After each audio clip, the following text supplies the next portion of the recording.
all. So I'm beginning a new series on this channel which will deal with practicing translation skill.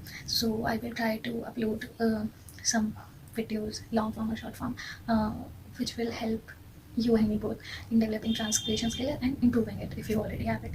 I will bring up some vocabularies and grammar rules and maybe sometime full-fledged exercises as well. Today let's start with translating the मुहावरा proverbs into English.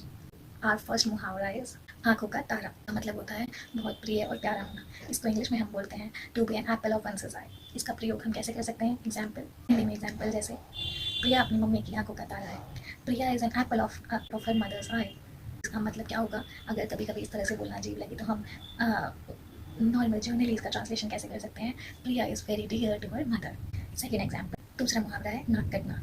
इसका अर्थ होता है अपमान होना, या फिर इसको इस तरह से कहा जाए नाक कटाना, तो उसका मतलब होता है अपमान करवाना। जैसे कि उदाहरण के लिए राहुल ने जेईई परीक्षा 3 बार फेल होकर अपने पिता की नाक कटवा दी। तो यहाँ पे हम नाक कटाना मुहावरा किसी तीसरे व्यक्ति के लिए यूज़ कर रहे हैं, कटवा दी।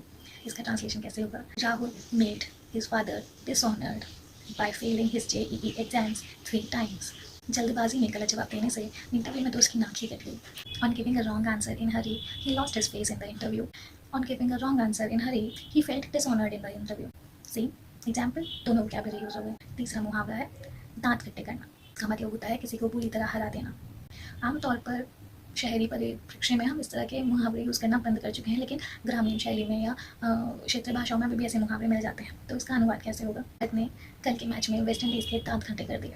इंग्लिश में हम इसको कैसे करेंगे? Translate, has defeated West Indies in the last match badly. दांत खट्टे करने का यानी कि पूरी तरह हराने का अनुवाद क्या हुआ? Defeat badly. चौथे मुहावरे पे बढ़ते हैं, हाथ पैर फूलना। इसका मतलब होता है घबरा जाना या घबराहट होना। इसको इंग्लिश में हम कहते हैं टू गेट नर्वस और पैनिक। जब कोई मुसीबत की सिचुएशन आती है या फिर आप किसी इंटरव्यू एग्जाम में देने जाते हैं तो कभी कभी आपको घबराहट होती है, आपके हाथों में वो फील हो रहा होता है, झंझनाहट, अजीब सी इरिटेशन। उसी सेंसेशन के लिए हमने ये मुहावरा बनाया है। इसका अनुवाद कैसे होगा? ये पहले बोला, इसका मतलब यही होता है टू फील नर्वस और पैनिक। हॉस्पिटल से एक्सीडेंट की खबर मिलते ही सीमा के तो हाथ पैर ही फूल गया।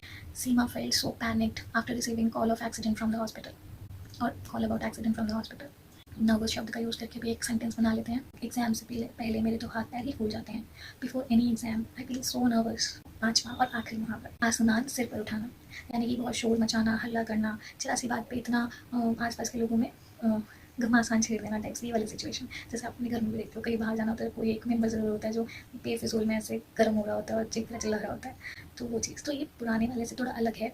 पुराने वाला में भी पैनिक होना, घबराना था, लेकिन वहाँ पे सिचुएशन ही ऐसी है ना। ज़रूरी नहीं है कि सिचुएशन छोटी हो, सिचुएशन बड़ी भी हो सकती है और वो फीलिंग बेस्ड है। जबकि ये वाला आसमान सिर पे उठाने वाला किसी के बिहेवियर को बता रहा है कि बात शायद बड़ी भी ना हो, लेकिन बस शोर मचाने का, गुस्सा करने का या ऐसे हल्ला मचाने की जिसकी आदत होती है, उस कैटेगरी को बता रहा है। इसका हम एग्जाम्पल और अनुवाद कैसे करेंगे? ट्रेन पकड़ने में अभी 4 घंटे थे, फिर भी मम्मी ने पूरा घर सिर पे उठा रखा है। 4 hours left to catch the train. Still mummy had created whole scene in the family or in the house.